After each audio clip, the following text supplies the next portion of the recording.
Começam as regras do novo Minas Consciente em Uberlândia. A famosa onda amarela passa a ser o assunto mais comentado na região. Pela flexibilização das normas de restrição do comércio, ela dá uma sensação de normalidade preocupante para as autoridades de saúde. Por outro lado, a angústia do empresariado começa a reduzir, mas a complexidade do plano do governo estadual gera dúvidas e confunde. Aqui no Política Cruzada de hoje, vamos conversar com o secretário adjunto de Desenvolvimento Econômico de Minas Gerais, Fernando Passalio, sobre as mudanças desse Minas Consciente. E vamos falar também sobre as polêmicas que envolveram a Câmara Municipal de Uberlândia na última semana. 3 projetos que tramitavam a passos lentos na casa e visavam a redução de custos do Legislativo foram arquivados com justificativas jurídicas. As propostas de redução no número de cadeiras, na quantidade de assessores parlamentares e o sepultamento da verba indenizatória foram engavetadas. O Política Cruzada começa agora.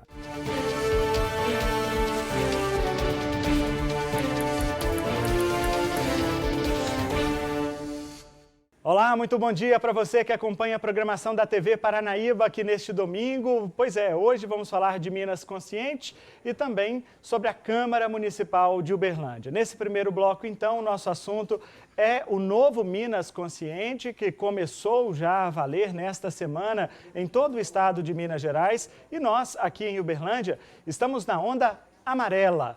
O repórter Flávio Soares preparou uma reportagem para falar para a gente agora as principais mudanças que foram feitas e como isso repercutiu na sociedade comercial aqui de Uberlândia. Uberlândia faz parte da macro-região do Triângulo Norte, que apresentou números favoráveis em relação à incidência de casos da Covid-19. E, por isso, deve seguir as regras da nova onda amarela. Que está em uma condição intermediária em relação à flexibilização do comércio, permitindo a abertura de serviços não essenciais. A divisão das cores funciona como um semáforo. A vermelha é a mais restritiva, seria o pare. Poucos setores podem abrir. Ainda tem a onda verde, permitindo o funcionamento do que é hoje considerado de alto índice de contágio da doença, como clubes, academias e casas noturnas. Uberlândia, enquanto estiver na onda amarela, vai permitir o funcionamento de bares com consumo local, autoescolas e cursos de pilotagem, salão de beleza e atividades de estética, comércio de eletrodomésticos e equipamentos de áudio e vídeo, papelaria, lojas de livros, discos e revistas, lojas de roupas, bijuterias, joias, calçados e artigos de viagem, comércio de itens de cama, mesa e banho, lojas de móveis ilustres, imobiliárias, lojas de departamento e lojas de brinquedos. Segundo o presidente da Associação Comercial e Industrial de Uberlândia, a CIUB, com a adesão do programa do governo estadual, tanto quem produz quanto quem vende diretamente ao consumidor tem mais garantias. Nós estamos convivendo com essa gangorra dessas idas e vindas, e aí sim extremamente prejudicial ao empresário, ao comércio. Se a gente buscava a nossa equipe para trás para voltar a trabalhar, na semana seguinte pode ser que nós tínhamos que devolvê-los para casa. Isso causava um alto custo para o comércio e esse alto custo é impossível nesse momento ser repassado a preço. E a população também não está disposta a pagar por isso. As cidades com menos de 30 mil habitantes e que tiveram até 50 casos confirmados de Covid para cada 100 mil habitantes nos últimos 14 dias, poderão optar por usar as regras da onda amarela, mesmo que a orientação da região seja diferente. O governo também fez uma nova divisão do estado, por micro-regiões, onde agrupou um número menor de cidades. Os prefeitos terão a opção de escolher a orientação da macro ou da micro-região. Obrigado, Flávio. Pois é, e aqui comigo agora eu vou conversar com o secretário adjunto de Desenvolvimento Econômico de Minas Gerais, Fernando Passalio. Ele fala conosco direto de BH. Secretário, muito obrigado pela disposição em falar conosco aqui do Triângulo. Bom dia para o senhor. Bom dia a todos. Prazer enorme estar aqui e falar sobre o Minas Consciente, que é uma forma de retomada da economia durante essa crise.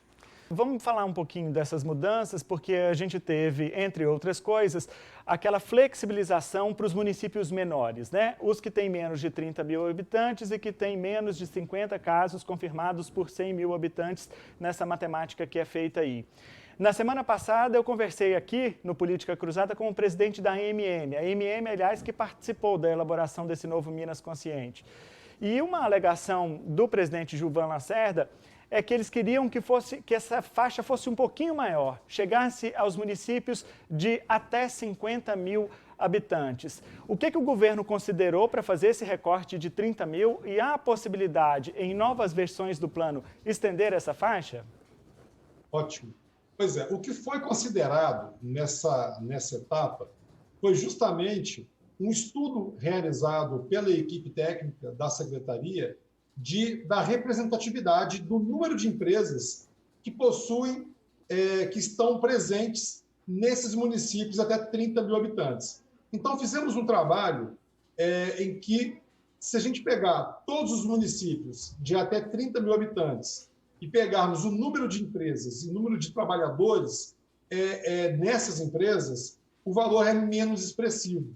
Por ele ser menos expressivo e por essas cidades terem um potencial de aglomeração menor, houve um avanço para a gente continuar o estudo. E a saúde chegou com essa condição de até 50 casos para cada 100 mil nos últimos 14 dias, e com isso a gente conseguiu avançar para esse número aí de 30 mil. Nós simulamos 5 mil, 10, 15, 20, 25, 30, até 50 mil, e chegamos a um número que a gente considera o mais cauteloso agora nessa fase, e a gente não descarta a possibilidade de subir aí para 40, 50 ou até mais, se a situação epidemiológica do Estado assim permitir. Secretário, o senhor falou disso, então me chamou a atenção uma outra coisa, que é a situação dos indicadores, né? A gente viu que também houve uma mudança, antes eram intervalos de até 21 dias para mudança de ondas, para progressão de ondas no Minas Consciente antigo, e agora isso reduziu para 7 dias, no caso da vermelha, da amarela para verde, 28 dias. Só que, para a situação, a análise dos municípios de até 30 mil habitantes, essa estatística é dos últimos 14 dias. Não poderia, então, ser nos últimos 7 dias? Ou tem alguma explicação também técnica para isso, só para a gente entender? Pois bem, os municípios de até 30 mil que aderirem ao plano, e é importante frisar isso, não são todos os municípios de até 30 mil, com até 50 casos por 100 mil habitantes nos últimos 14 dias, não. Esses municípios devem aderir ao plano. É importante que o prefeito faça adesão para ele poder ir direto para a onda amarela. Tudo é com base no risco. Então, a Secretaria de Saúde, o ciclo da doença, ele tem 7, 14 até os 28 dias, que seriam 2 ciclos de 14. O mais grave é até o 7, e depois, nos últimos 7 dias, vai diminuindo. Então, a Secretaria de Saúde nos informou esses prazos, que são, inclusive, menores que o prazo anterior. Por quê? Antes, você tinha que esperar 21 dias para cada onda, e eram 3 ondas na fase intermediária. Isso. Agora, você tem uma fase só intermediária, com 28. Então, a gente passou de 42 dias para 28, ou seja, houve uma redução. E quando a gente coloca esses 28 dias, é porque a gama de setores da atual onda amarela é muito maior do que das ondas que nós tínhamos anteriormente. Ao passo que, quando você passa para a última onda, que é a verde, a onda do SIGA, de praticamente vida normal, de novo, você tem teatro, você tem cinema, você tem academia podendo abrir. Então, tudo isso requer um volume, um grau de cuidado, às vezes, superior ao outro. Tá certo. Bom, outra mudança que foi feita nessa segunda versão é exatamente essa divisão do Estado, né? Antes o Estado era dividido em 14 macro-regiões e agora tem uma segunda divisão que foram 62 micro-regiões. Na situação de Uberlândia, por exemplo, nós ficamos junto com Araguari, que é aqui pertinho. A micro-região tem as 2 cidades. Eu vi outras micro-regiões que têm 3, 4 cidades, outras que têm uma só. Eu queria saber o seguinte, como é que foi feita essa redivisão das micro-regiões? O que foi levado em consideração para se chegar nessas micro-regiões, secretário? Essa divisão foi feita pela Secretaria de Saúde e o objetivo é promover capacidade de atendimento.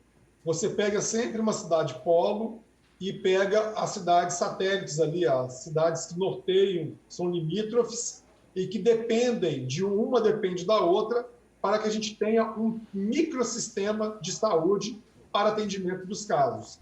Então, o que foi levado em consideração é justamente o equipamento de saúde disponível para aquele número de pessoas. E por isso que a gente chegou aí às 62 regiões, que não são as da saúde. A saúde tem as 14 macro, que continuam no plano as 14, e 89 micros. Só que para fins do plano Minas Consciente, nós utilizamos 62 micros, até mesmo para facilitar o acompanhamento por parte da sociedade. Um dos indicadores que são levados em consideração para a tomada dessas decisões é exatamente a taxa de incidência da Covid-19. E esse foi outro ponto mencionado pelo presidente da AMM, Gilvan Lacerda, porque a taxa de incidência está levando em consideração também todos os números de casos confirmados. Mas muitos desses casos já se recuperaram, se curaram, estão bem, e ele acaba continuando ali nessa estatística. Secretário, esses indicadores também estão sendo avaliados pela equipe do governo do estado, no sentido de sempre ajustar e talvez modificar também os indicadores que são levados para a tomada de decisão? Sim, os indicadores estão constantemente sendo reaferidos, rediscutidos, mas não só a taxa de incidência, que tem um peso baixo, o que a gente mais, o que mais pesa na decisão são a quantidade de leitos. A maior preocupação desse processo é que a pessoa contaminada com a Covid tenha condições, caso ela progrida para um caso grave, uma situação grave, que ele possa ter espaço no sistema de saúde para se recuperar, se precisar entubar, na pior das hipóteses, que ele possa ser entubado e que a vida dele, que é o bem mais precioso que uma pessoa pode ter, seja preservada. Bom, secretário, ainda falando dessas mudanças que ocorreram no Minas Consciente, muitos prefeitos ainda não fizeram a adesão. Uberlândia fez recentemente já, publicou no Diário Oficial do município o decreto, já comunicou também ao governo do estado, mas por outro lado, para além da adesão, e o senhor comentava disso agora há pouco, mas nós temos também aquela decisão do Tribunal de Justiça de Minas Gerais que obrigou todos os municípios a estarem no Minas Consciente ou na deliberação 17, né? Então, qual está sendo a orientação do governo do estado para esses prefeitos, os prefeitos que procuram o governo do estado, consultam o governo do estado? Isso ainda continua sendo voluntário, mesmo depois da decisão do TJ? O que os prefeitos precisam fazer para fazer a adesão formal ao Minas Consciente? Os prefeitos precisam, primeiramente, decidir atender à decisão judicial. O programa não foi feito para ser obrigatório. Nós não elaboramos o programa para que ele seja compulsório.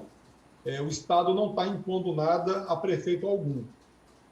Claro que a gente quer que o maior número de municípios façam adesão ao plano, porque quando mais municípios aderidos, isso está comprovado, as regiões em que mais municípios aderem são as regiões com os melhores indicadores epidemiológicos. Então, quanto mais gente aderir, melhor. Em que pese ter uma decisão judicial, nós não entramos nessa discussão. Se o prefeito decidir não entrar, ele vai ter que prestar essa conta para a Justiça e não para o Estado, porque a decisão foi na Justiça. Então, a gente deixa isso bem claro e a gente está com a equipe aqui preparada para que, quando o prefeito decida atentar à decisão judicial, que ele encontre no Estado todo o respaldo, todas as informações para ele poder tomar a melhor decisão nesse sentido. Secretário, os empresários estão sempre, claro, muito aflitos, há 4 meses, por conta desses problemas todos que têm impactado nos negócios deles. E eu sei que o governo do estado tem tido algum diálogo com esse setor, o setor empresarial. Inclusive, o senhor conversou com representantes dos empresários aqui de Uberlândia na quinta-feira passada. Eu queria saber o que tem chegado aí na Secretaria de Desenvolvimento Econômico da sensação do empresariado mineiro, agora com essa retomada da nova versão do Minas Consciente, e como tem sido esse diálogo entre o governo e os empresários. Diálogo com o governo, por meio do empresariado, tem sido constante. Todas as decisões tomadas, a gente busca respaldo com as entidades empresariais e, inclusive, a mudança do plano, né, o novo plano Minas Consciente, contou com a maior consulta pública já realizada pelo governo de Minas na história. Foram mais de 630 contribuições, sugestões com relação ao novo plano Minas Consciente. Então, eu, enquanto secretário adjunto de Desenvolvimento Econômico, sempre estamos dando espaço aqui na Secretaria para que o empresário, desde o MEI, desde o microempreendedor individual até os grandes empresários, tenham voz e vez para ajudar a Secretaria a estabelecer parâmetros e diretrizes para o combate à pandemia. Como eu disse, é importante salvar vidas, mas também salvar empregos e salvar as empresas que geram esses empregos é também crucial. Já existe alguma estratégia, algum plano, algum planejamento, alguma coisa sendo pensada aí na Secretaria de Desenvolvimento Econômico para o setor empresarial, para a retomada da economia no pós-pandemia, que o senhor pode adiantar alguma coisa para a gente, secretário? Nós ainda estamos fechando alguns projetos. A Secretaria de Desenvolvimento Econômico não parou durante a pandemia, muito pelo contrário. Durante a pandemia, nós batemos recorde na atração de investimentos para o Estado. Foram quase 11 bilhões em investimentos atraídos e mais de 8 mil empregos gerados durante a pandemia. Então, nós estamos aqui agindo com muito empenho para que a gente possa sobreviver da melhor forma possível a essa crise, continuando na geração de empresas e mitigando esse impacto. Vamos ter diversas ações ainda com mais volume, inclusive com foco nas micro e pequenas empresas. O BTMG está batendo recorde de crédito distribuído, né, de operações de crédito distribuídas por todo o Estado. Então, estamos com muito empenho aqui para termos a melhor condição de retomada da nossa economia. Tá certo. Secretário adjunto de Desenvolvimento Econômico de Minas Gerais, Fernando Passalio, falando aqui conosco. Secretário, muito obrigado mais uma vez pela disposição. Bom dia para o senhor, viu? Bom dia. E você aí de casa, fique comigo. Na volta do intervalo, nós vamos falar sobre as polêmicas da Câmara Municipal de Uberlândia. É um minutinho só, a gente volta já.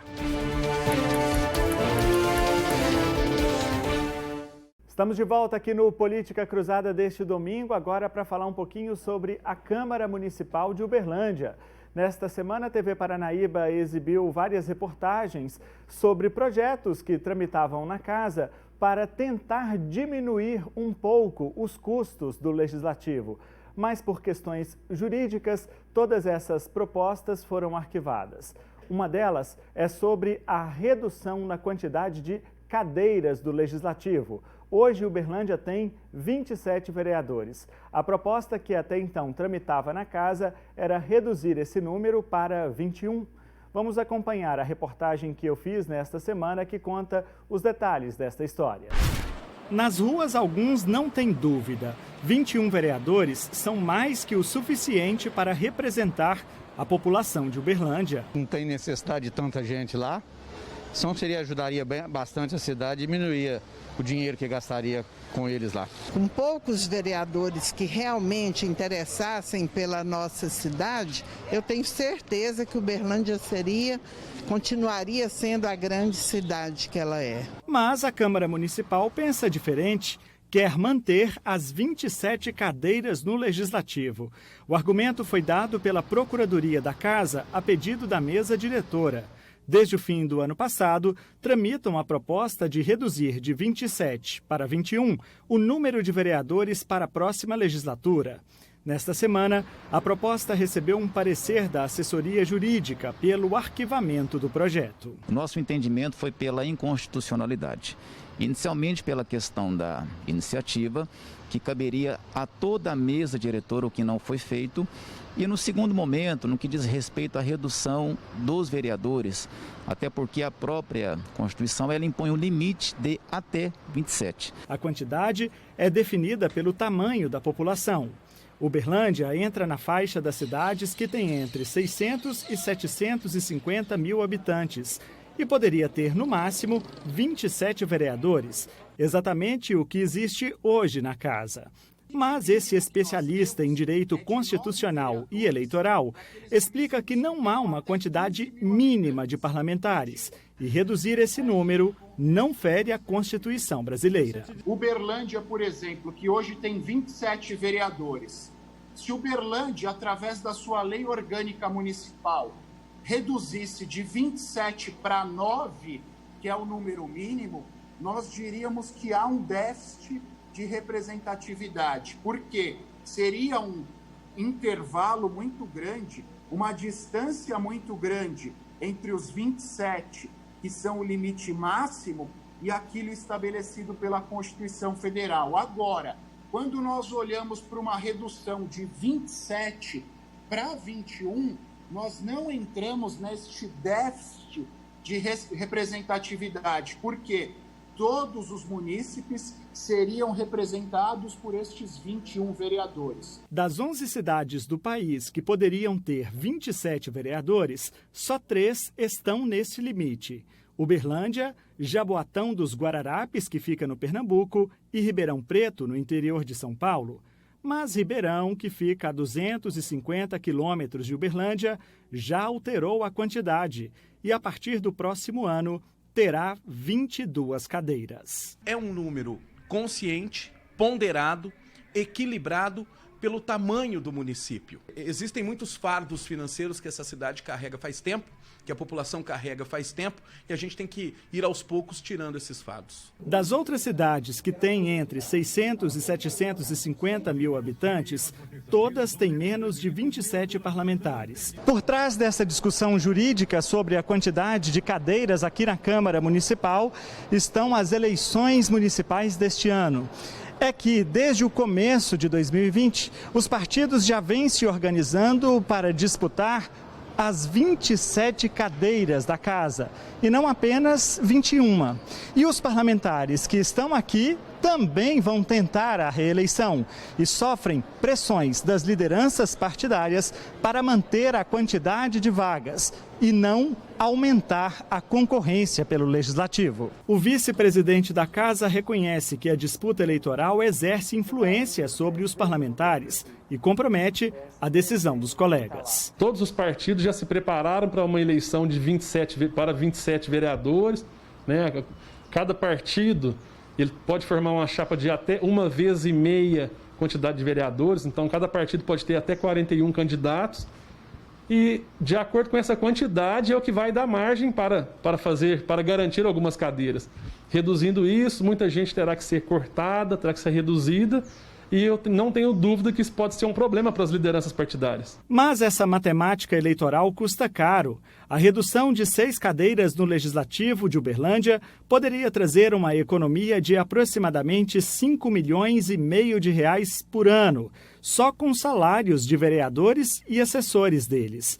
Dinheiro suficiente para comprar uma nova máquina de hemodinâmica e todos os equipamentos necessários para a sala, igual a essa que foi montada no Hospital Municipal de Uberlândia em abril e realiza cerca de 250 procedimentos cardíacos por mês, como cateterismo e angioplastia.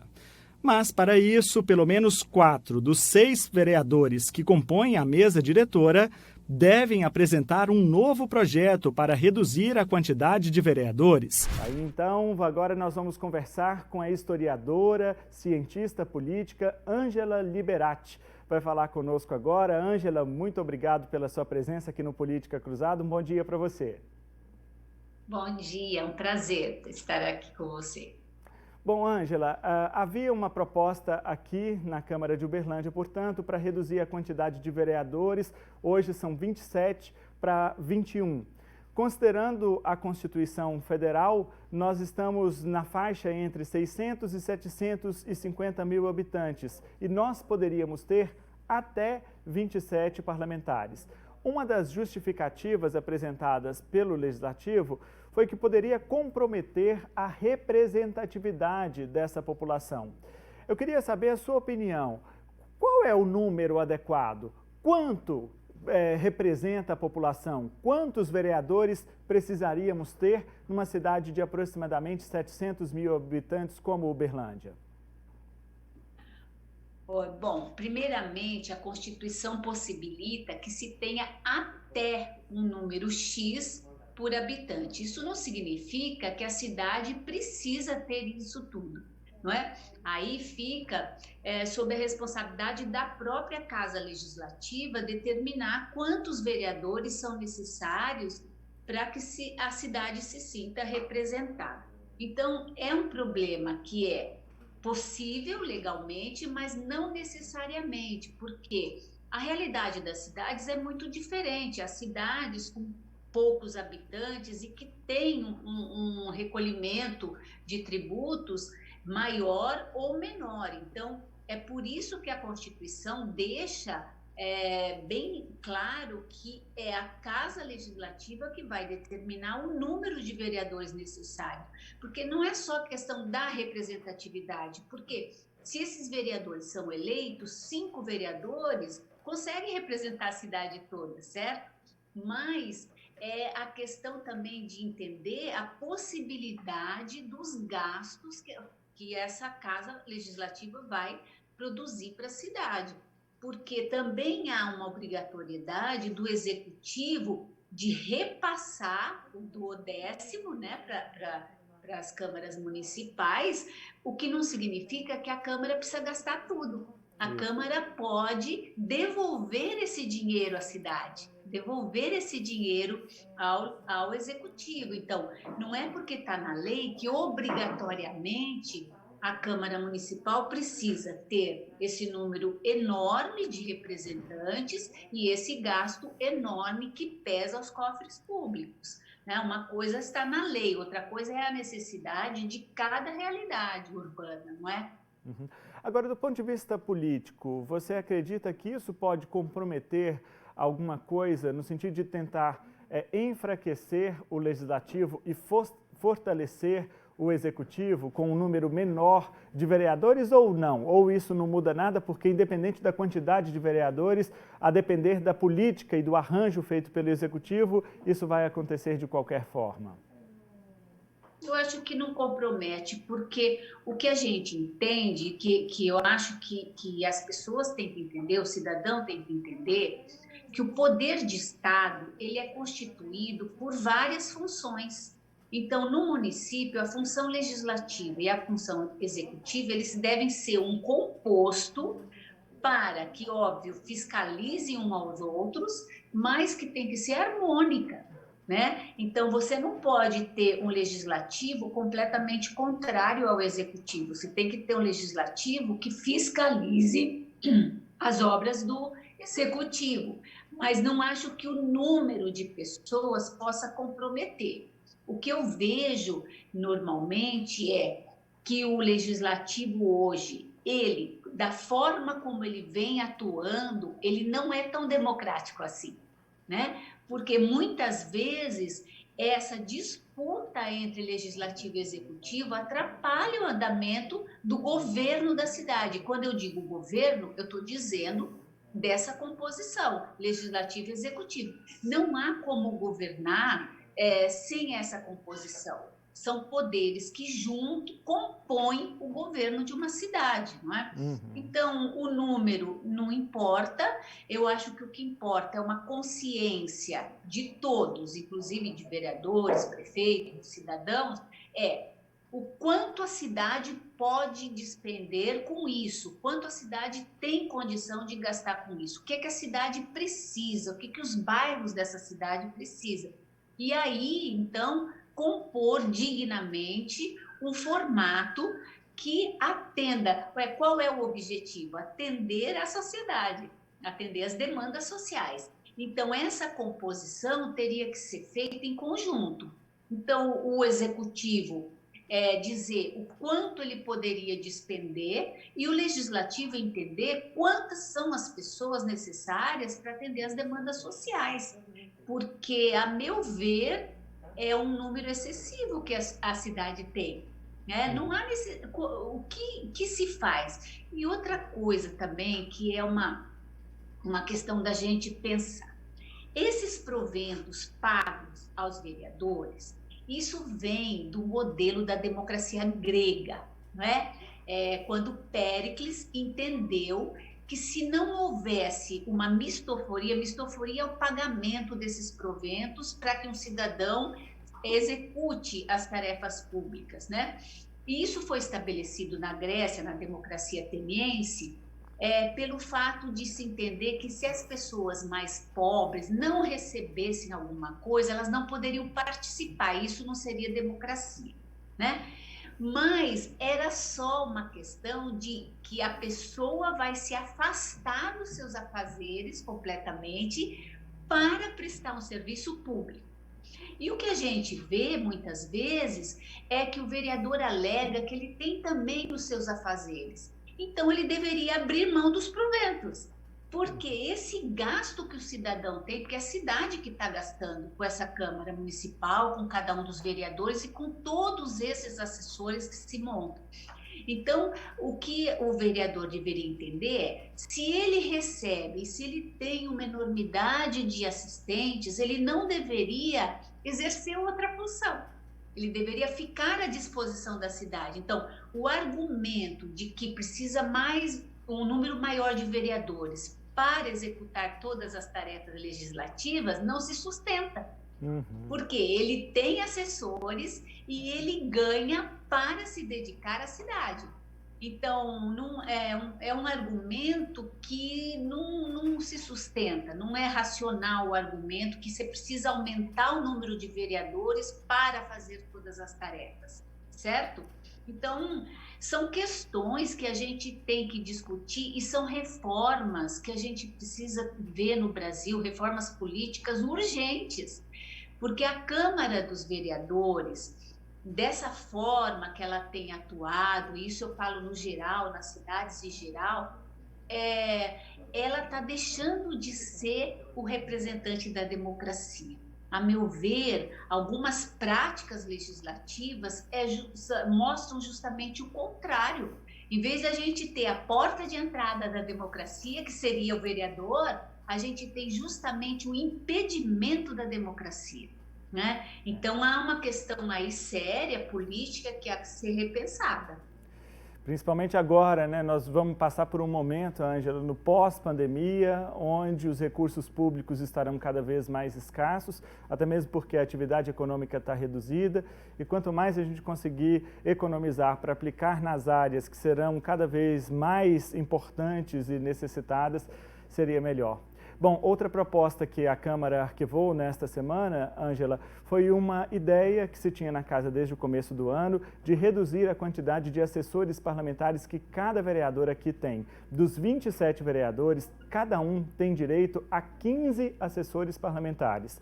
Fora os integrantes da mesa diretora, que tem direito a um a mais. O líder do prefeito também tem um assessor a mais. A proposta era passar todo mundo para 10. Só que aí eles aumentaram os salários desses 10 que ficavam. Vamos ver na reportagem. As amigas Gabriele e Thaís se conheceram na faculdade, estudaram agronomia. O curso terminou há 2 anos e as universitárias nunca conseguiram um emprego na área. Desde então, vêm se virando como podem. A alternativa delas foi criar um serviço de venda de frutas, legumes e verduras pela internet. Mas a realidade das agrônomas poderia ser bem diferente se elas fossem amigas de um vereador. Na Câmara Municipal de Uberlândia, são 405 vagas de assessor parlamentar com salários que chegam a R$ 7.000. E aqui não precisa de diploma nem qualificação. Eu acho muito injusto, porque a gente batalha tanto, porque a sociedade hoje em dia coloca pra gente que a gente tem que ter uma profissão, tem que estudar. E aí a gente batalha por essa profissão, por esse diploma, e depois ele não vale de nada. Essas 405 vagas poderiam ter sido reduzidas para 270 se um projeto de lei que tramitava na casa tivesse prosperado. A iniciativa previa um corte de 5 assessores para cada vereador.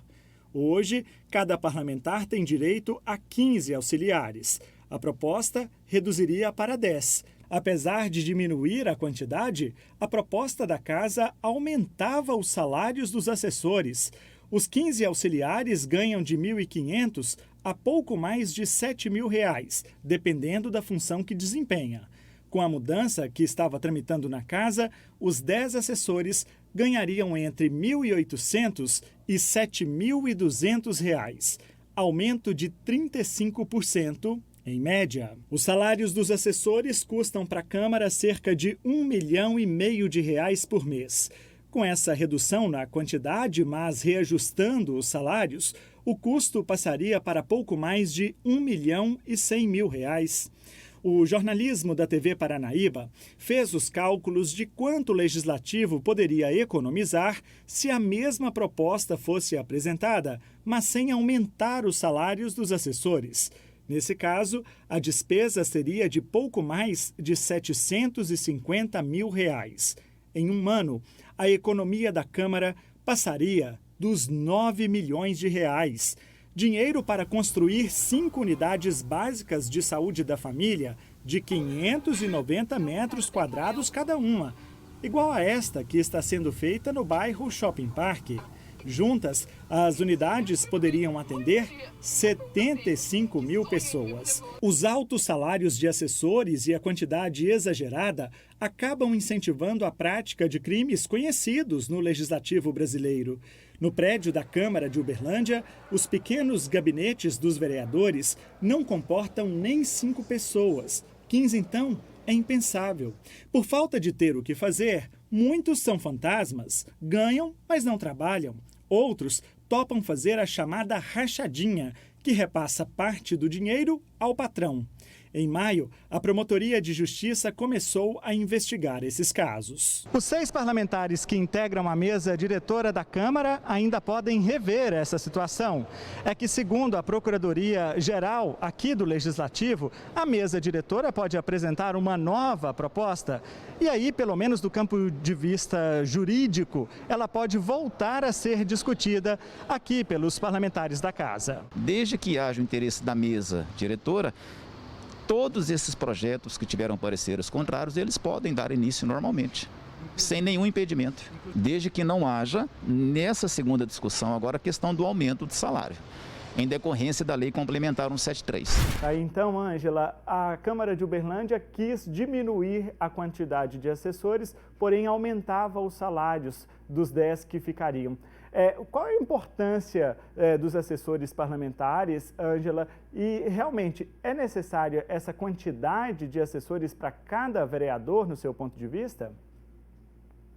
A meu ver, não é necessário.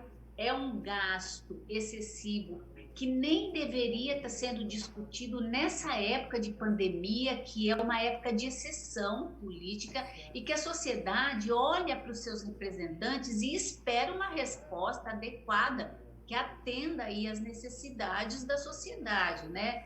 É uma questão aí extremamente legítima essa discussão.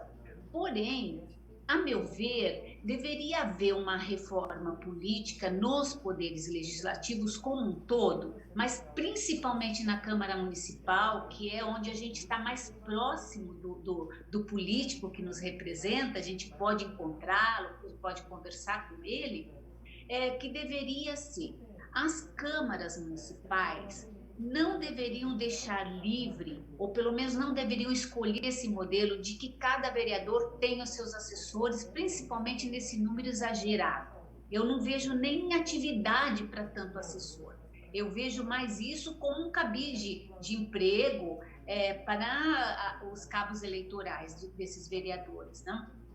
Eu imagino que a Câmara Municipal de uma cidade como essa deveria haver um único grupo de assessoria muito bem montado, com pessoas qualificadas para cada área, então para a área jurídica, que é necessário, para a área da saúde, da educação, para a área da assistência social, enfim, para as demandas sociais como um todo, e esse grupo assessoraria todos os vereadores, porque a gente sabe que o vereador tem um assessor para propor os projetos de lei, né? E esses projetos de lei, eles têm que vir com uma justificativa, o porquê que eu quero propor essa lei para que o cidadão acolha na cidade. E essa proposta, ela tem que passar por uma comissão de constitucionalidade, né? Tem que ver se aquela proposta de lei, ela é constitucional, ela não agride a Constituição Federal, ela não agride a Constituição Estadual. E, então, um assessor jurídico ou 2 assessores jurídicos para toda a Câmara Municipal é ótimo. A mesma coisa na educação, na saúde, então no lazer, no esporte, no meio ambiente. Se você tivesse 2 assessores para cada área dessas, consideradas como direitos fundamentais, direitos humanos, todos os vereadores poderiam usufruir dessa assessoria. Daria entrada lá às suas demandas, às suas necessidades, e essa equipe responde adequadamente, inclusive já com os estudos de constitucionalidade.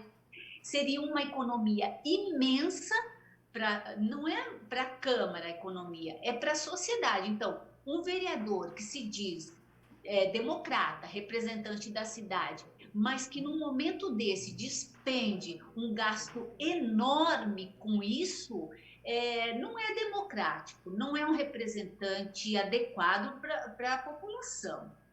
Ângela, outra fonte de desperdício de dinheiro público aqui da Câmara Municipal de Uberlândia e que levou 21 vereadores para a cadeia no fim do ano passado foi a verba indenizatória.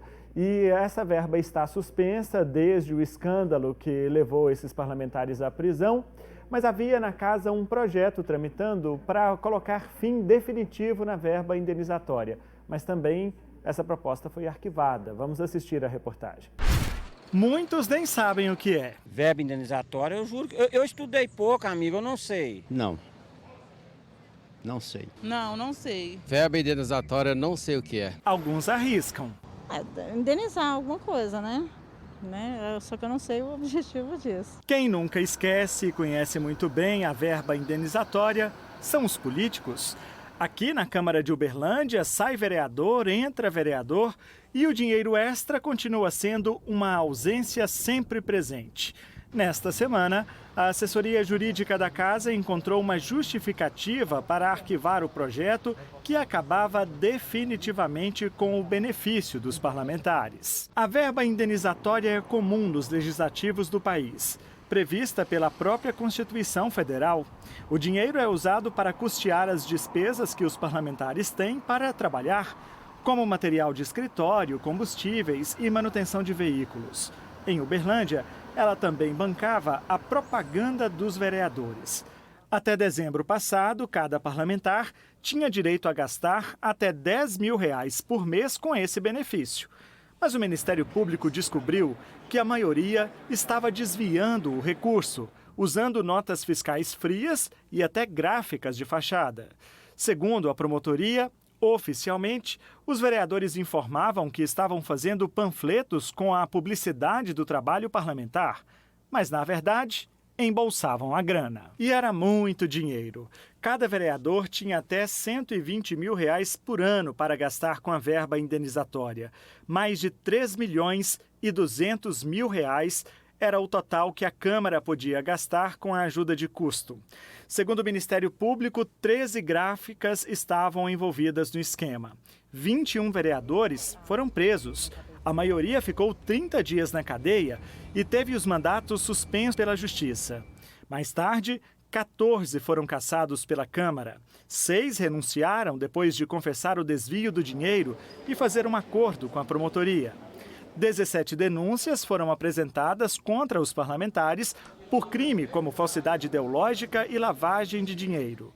Outros 5 ainda estão sendo investigados na terceira fase da operação, que começou em maio. Em dezembro, a Câmara suspendeu a verba indenizatória.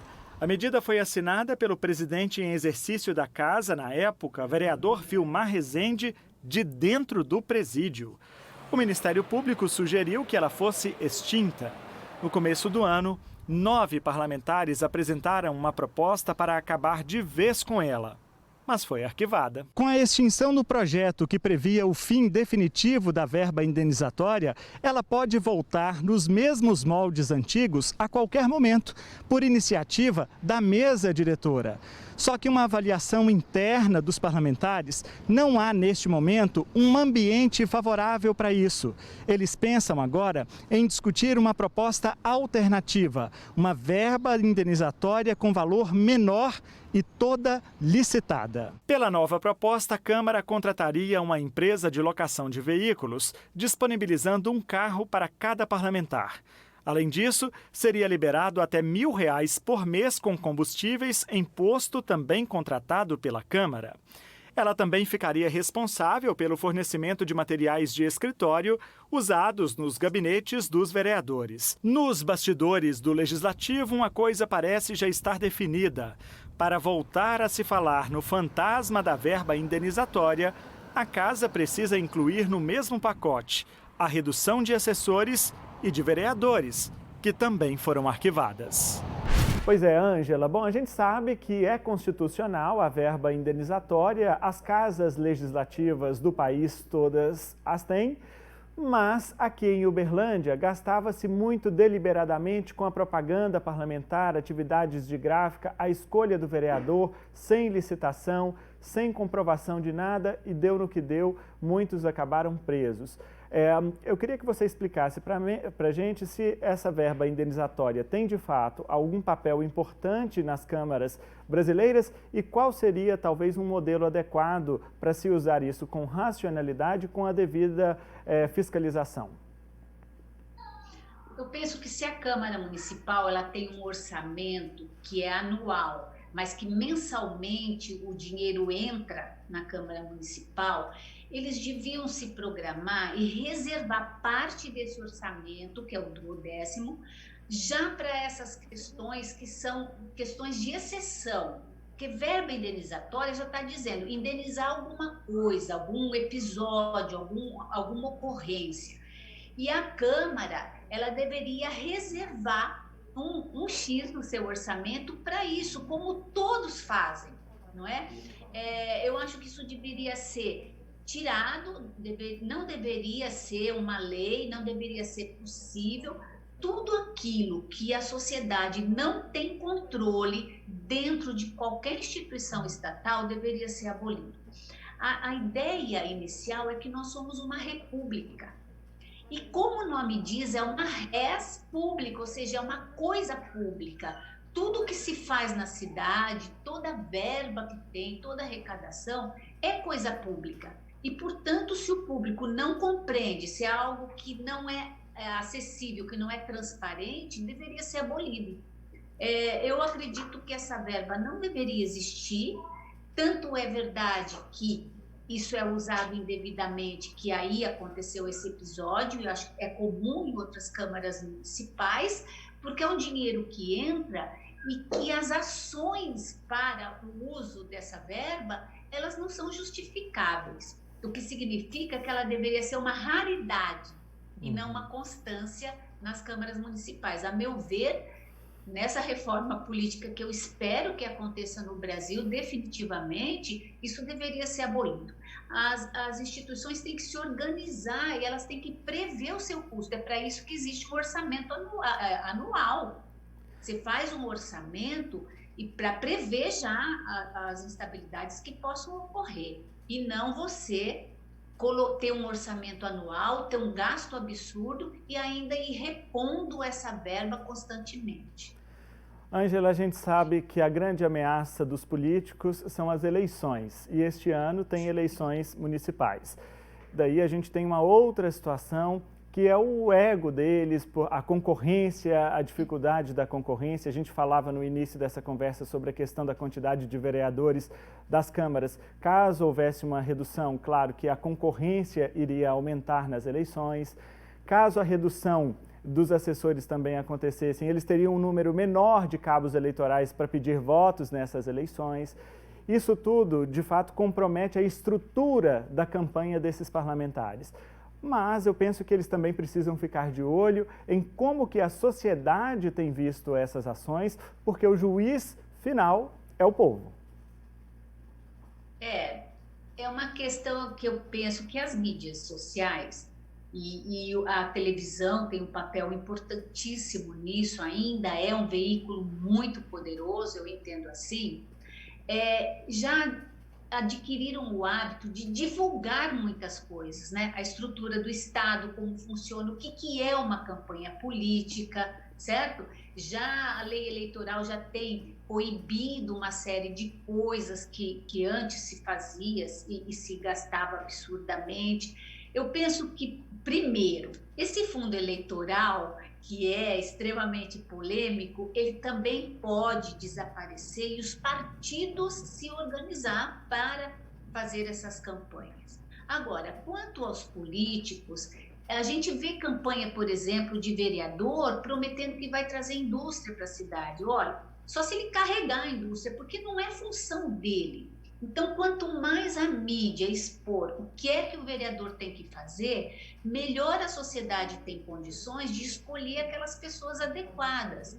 Uma coisa que eu acho extremamente nociva numa Câmara Municipal é um vereador ficar anos e anos no poder, exercendo o poder. Isso está completamente errado, porque não é uma profissão, é uma função pública que se exerce. E numa democracia, a definição de democracia é você ciclar as pessoas. Então, o vereador teve 2 mandatos, ele também não deveria poder se reeleger mais, né? Outras pessoas experimentar, as pessoas jovens que muitas vezes querem participar e o partido veta essa participação, porque são sempre as mesmas pessoas que participam. Agora, essa questão de prometer cargos também poderia ser resolvida de forma muito simples, diminuir os cargos indicados, diminuir os cargos de confiança, principalmente dentro da cidade. É sabido que os vereadores também loteiam as secretarias municipais, né? Que colocam lá os seus cabos eleitorais, as pessoas que os ajudam na campanha, dentro das secretarias. E aí, o que acontece? As secretarias não funcionam bem, às vezes sim, a pessoa indicada tem competência, não é isso, mas normalmente as secretarias ficam lotadas de gente que não estão habilitadas para exercer aquela determinada função, né? Foi colocada porque foi onde se encontrou uma vaga. E a administração pública fica comprometida, né? Então, vai muito de como a sociedade, o cidadão, vai se conscientizando, vai entendendo o que é para fazer um vereador. Eu acho que isso é o papel da mídia nessa eleição fundamental. Um vereador serve para quê? Né? E qualquer outra promessa fora disso é ilegal.